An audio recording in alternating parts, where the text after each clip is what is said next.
In 1973, a large structure was moved from the corner of Greenback and Auburn Folsom Road over to the Folsom Historic District. This large structure was called the Ashland Station.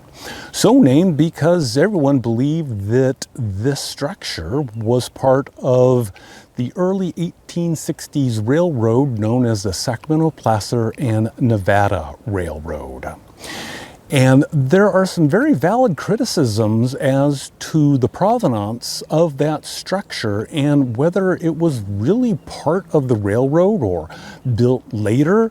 So I decided to kind of do some research to see if I couldn't come up with some definitive proof as to its actual construction and who built it.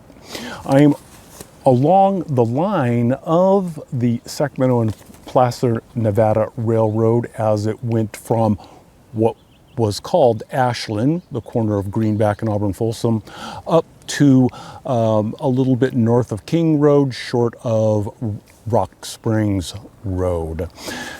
And one of the first places you need to start with this whole story is, of course, there was the Sacramento Valley Railroad that came into Folsom in 1856. The California Central Railroad had built a massive bridge over the American River in 1859, and the citizens of this town called Auburn wanted the railroad to go all the way up to them so they could be serviced, because the California Central Railroad was headed towards Lincoln.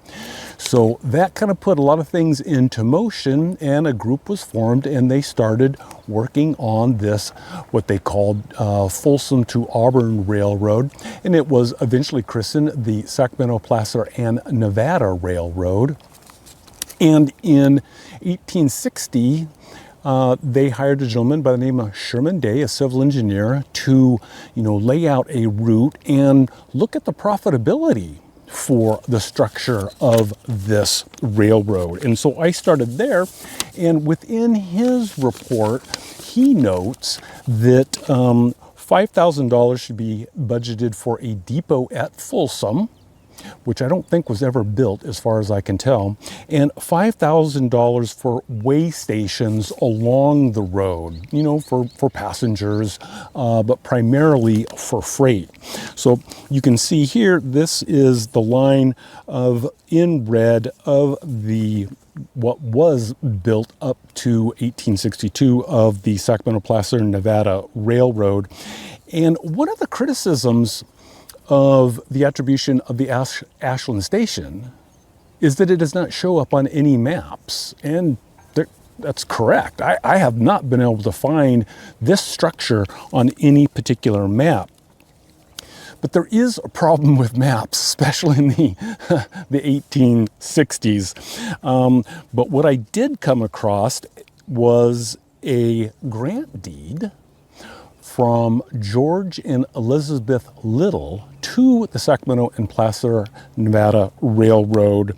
And essentially, they were granting them up to 6 rods, which equals about 99 feet, of right-of-way over the property that George Little had claimed.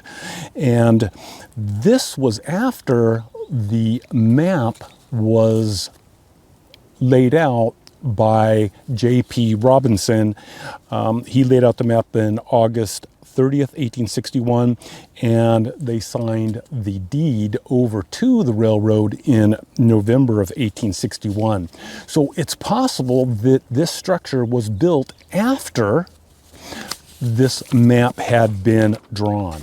Now, there's a lot of other issues, because back in 1861, no one could really officially own property because all of this land was federal property.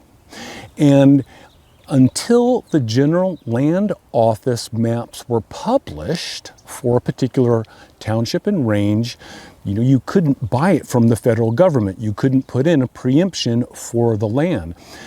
Those maps for this section 26 of Range Township 10 North, Range 7 East, was published in 1865, after the railroad had ceased to exist because it folded by around 1864.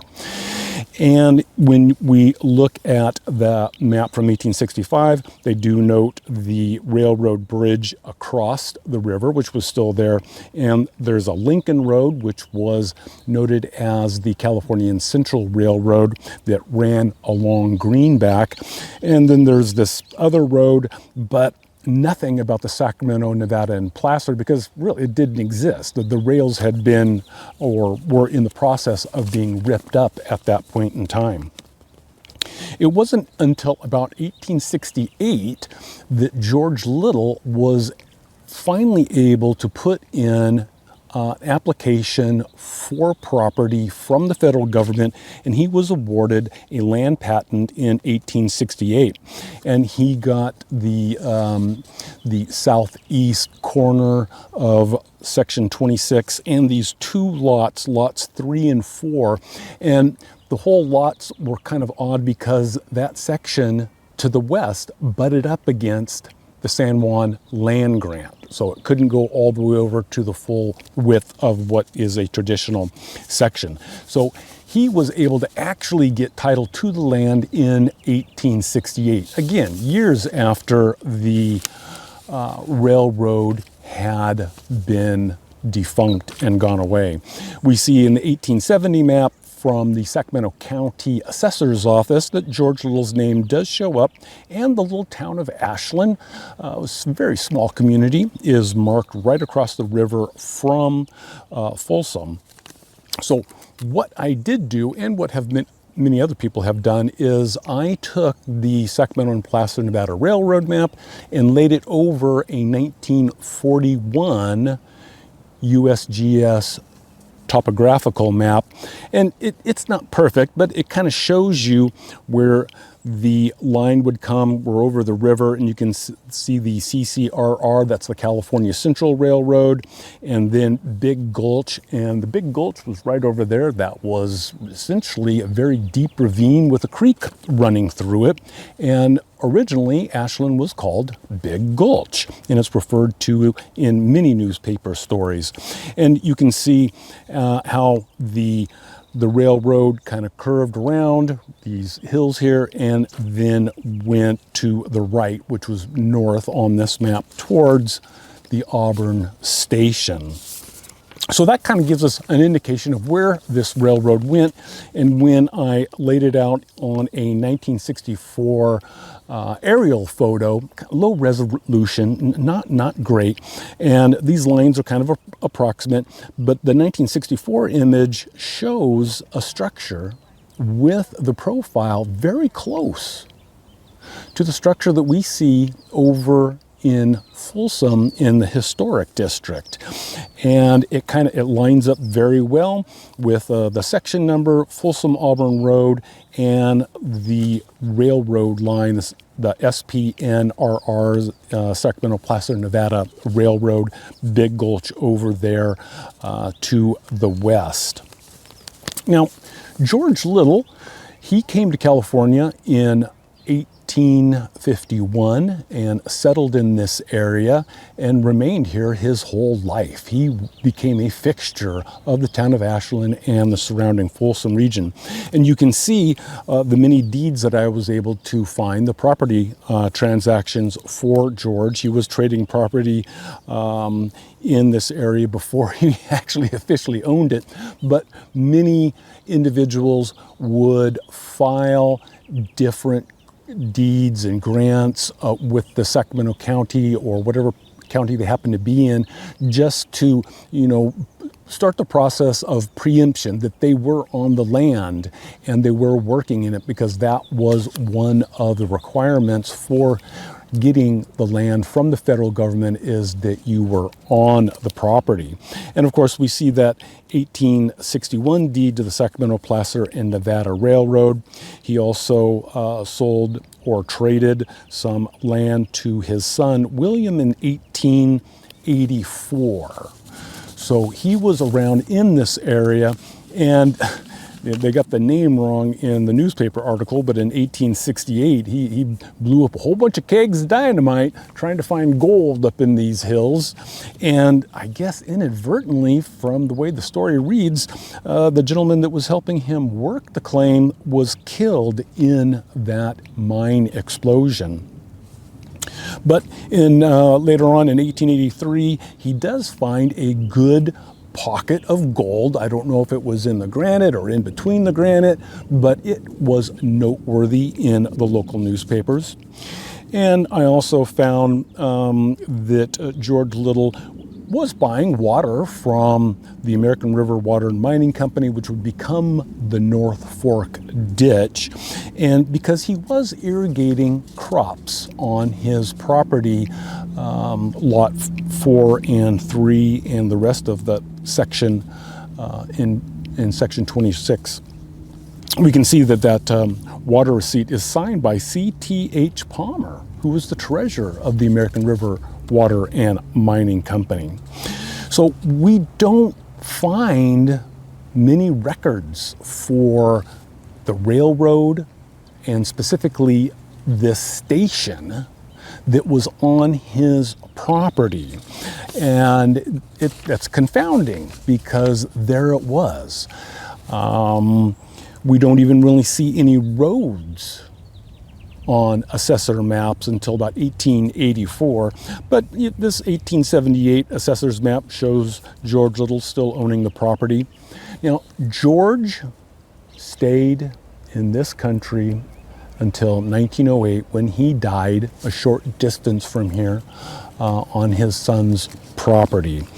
And with it went his remembrances of everything that happened. And he would have been the individual that could have definitely told us whether this structure, known as the Ashland Station, was built by the railroad to service the railroad, or if he built it himself. And that is part of the folklore that developed around this structure and throughout many places here in the 19th century. One gentleman that was, strong acquaintance of George Little and was actually a pallbearer at George's funeral was Isaac Hinkle, who bought a piece of property from John Cardwell Little had sold some property to Cardwell, and then Hinkle bought that property. He had a little house in Ashlin, went to work for the North Fork Ditch, and matriculated on up to superintendent, and he would buy land. And he also heard of the Sacramento and Placer, Nevada Railroad. And he developed a colony called the Inwood Colony, I guess perhaps after the Orangevale Colony and the Cardwell Colony and the Fair Oaks Colony. And when he filed his map for those lots with Sacramento County, he noted that the road that ran through there was the railroad right-of-way. Now again, that railroad right-of-way does not show up in any Sacramento County official maps that I have been able to find, but that was kind of the folklore, and everyone kind of knew the road that was the Folsom to Auburn Road that had been created by the railroad. Another criticism of the provenance for this Ashland Station is that it doesn't show up on any timetable, doesn't, hey, we're going to be stopping at the Ashland Station. But when you look at the advertisements for railroad going from one spot from a departure point to an arrival, they usually only mention the departure and the arrival. They don't mention the stations in between, because I know the Sacramento Valley Railroad, there was a station at Salisbury, but I don't remember that necessarily being listed. And we need to step back from thinking that railroads in the 1860s were somehow very similar in operation to the railroads and the precise timing that we would see later on in the 19th century and early 20th century. the railroads ran. It was a good day when you get the boilers up to steam and it pulled out of the station. But things would happen and they would slow down, and so the timing wasn't perfect, and they would stop to pick up freight along the way. And in Sherman Day's report, he noted that passenger receipts, passenger service was not going to be the focal point for the Sacramento Placer Nevada Railroad. It was going to be freight. He listed passenger receipts as being very small relative to freight that was going to be handled between Folsom and up to Auburn, and hopefully Grass Valley and Nevada City. So that wasn't the largest concern for the railroad necessarily being passenger traffic, but freight traffic. So that's when we begin to think, okay, well, maybe this Ashland Station, that was for freight. Stop off, pick up the local produce, fruits and vegetables, bulk goods that were being developed in this region, transferring them up to Auburn. So we can't always think of these railroads as being purely passenger, because freight was a big component, and that's what they were focused on, hauling freight. As we move into the 20th century and cameras became portable and everyone could buy one and people took to the roads, we started seeing photos being published in newspapers and more reports. And one gentleman, Eugene Hepting, took many photos of the area from a historic nature, and some of the reporting, the folklore associated with different sites became muddled, and we see that in folklore. There is a nugget of truth, and then over time the truth is conflated with other events, and then there's some hyperbole sometimes within the reporting. In this particular photo from the Center for Sacramento History, the caption is "Depot of the California Central Railroad at Ashlin." To the best of my knowledge, if this was the Ashland Station, it wasn't connected with the California Central Railroad. It was about 100 yards north easily of the California Central Railroad line that was on Greenback. So more than likely had nothing to do with the California Central Railroad. But, we see other newspaper articles from the 1960s and even up into the 1990s about Ashland. This one in 1961 mentions the Ashland Depot being in Orangevale. And I like to consider it, if anything, a station, not a depot. We associate depot with passenger travel.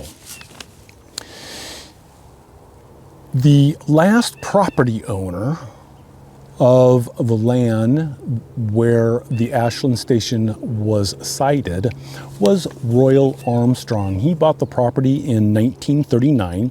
He was a math teacher at San Juan High School. Early on, when I was doing some research on the North Fork Ditch, his name comes up in a journal from 1946 where he's doing some irrigating and he loses some pressure, and they've got some problems in the line that they're trying to correct. And it's mentioned that it's the school teacher, Armstrong, that was doing the irrigating. He doesn't seem to have been involved in mining like George Little and some of the predecessors, but obviously he was irrigating crops out there. In 1953, I saw the deed from Sacramento County, all excited because there was obviously some road widening, and I was hoping maybe there would be a mention of the Ashland Station in there, but it wasn't. Some of the land from the Armstrongs was deeded to the county. It looks like they were widening the road because in 1953, they were building the Folsom Dam, and there was obviously increased traffic along that road. Now, Royal dies in 1968 after having retired as being a school teacher. And then in 1972, his wife, May, dies. And then the property kind of goes up for sale, and there are plans for the Folsom Pavilion's strip mall.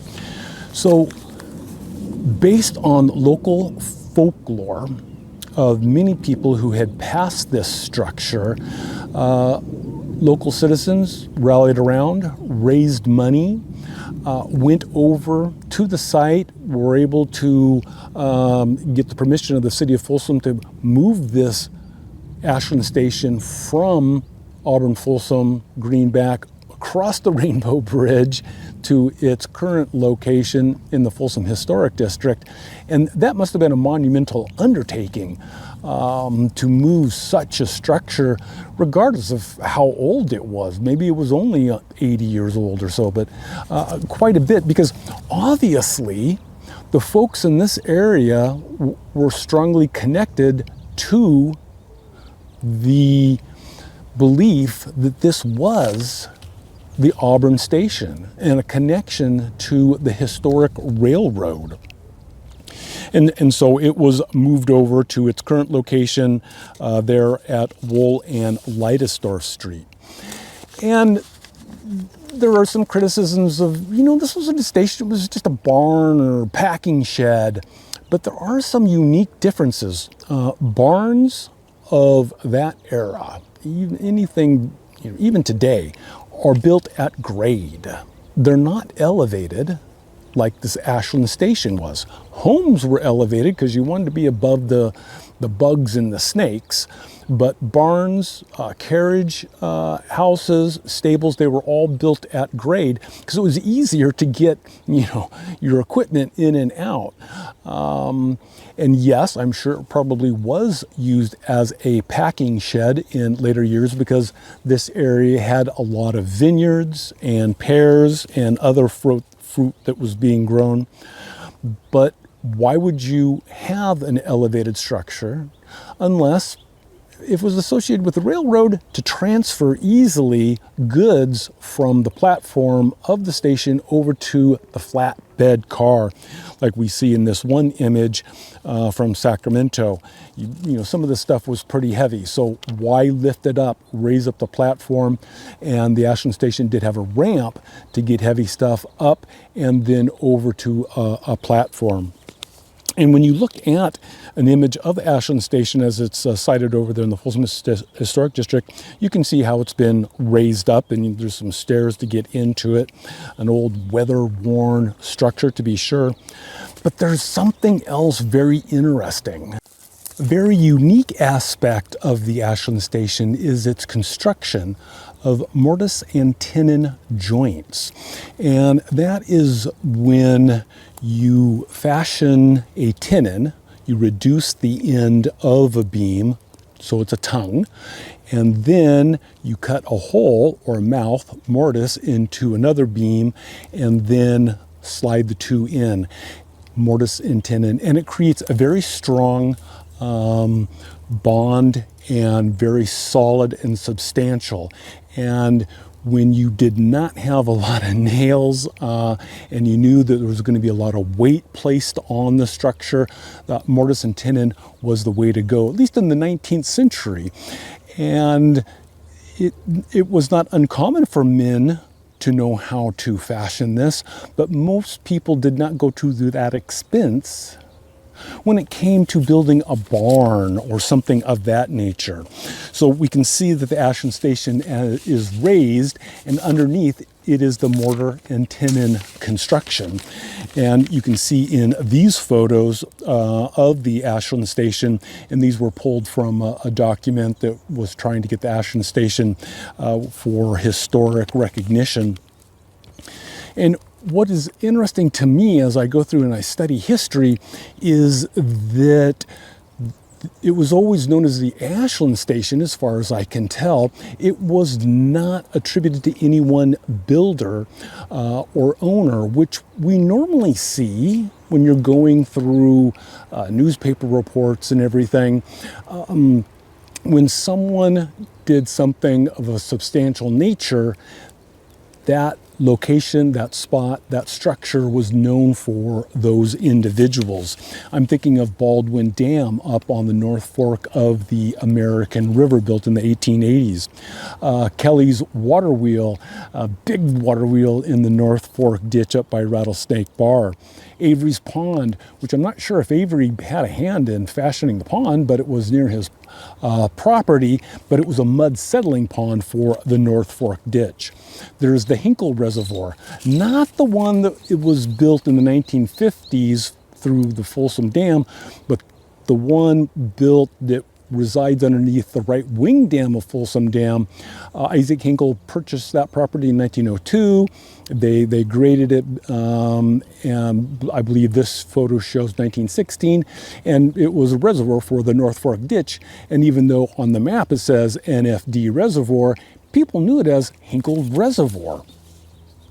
And then that name transferred over to the 1950s reservoir.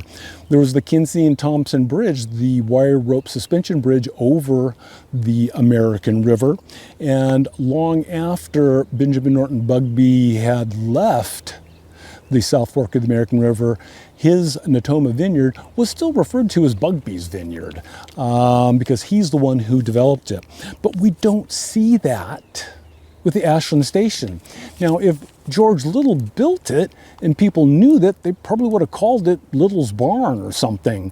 Or maybe even if it was built by subsequent landowners like Benjamin Claude or Charles Vance or even Royal Armstrong.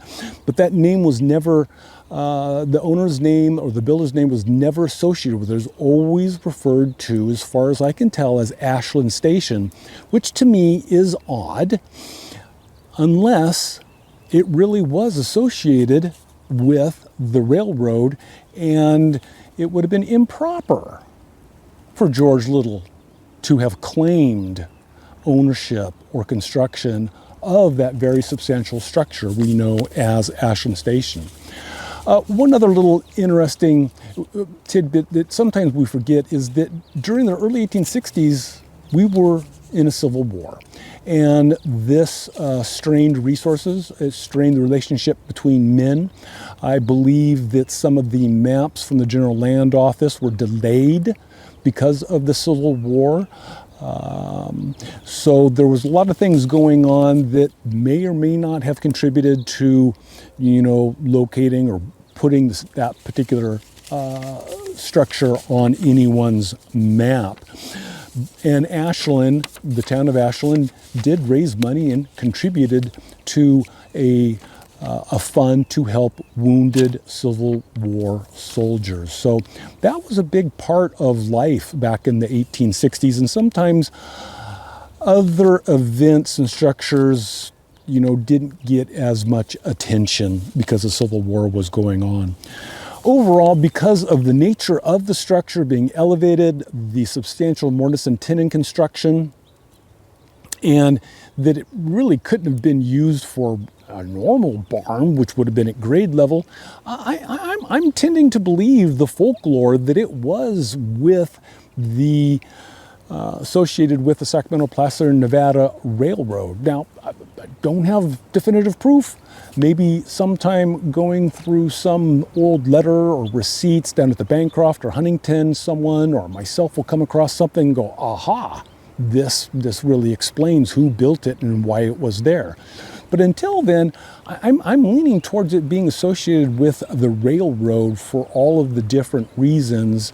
Not that I discount the credible arguments against it, but I don't think it was a myth. I really do believe there is a solid nugget of truth of the Ashland Station being part of the Sacramento, Placer, and Nevada Railroad. But I am grateful to the city of Folsom for agreeing to allow this very historic structure that is very old to be placed in the historic district. I am grateful to the Folsom History Museum for their care and stewardship of this historic structure. And regardless of whether people want to say it was just a glorified barn or a packing shed or it was part of the Ashland Station, and the old railroad. I'm just happy that it's there because every time I go to Folsom and I walk by it, I have good memories. So if you have a chance, get to, I believe they call it Maker's Square now in historic Folsom, and walk around this historic structure that, it easily dates back to the 19th century. And for many of us, we do believe it was built about 1861 in Lot 4, Section 23, Township 10 North, Range 7 East, known as Ashland, California. For History in Ashland, I'm Kevin Knaus.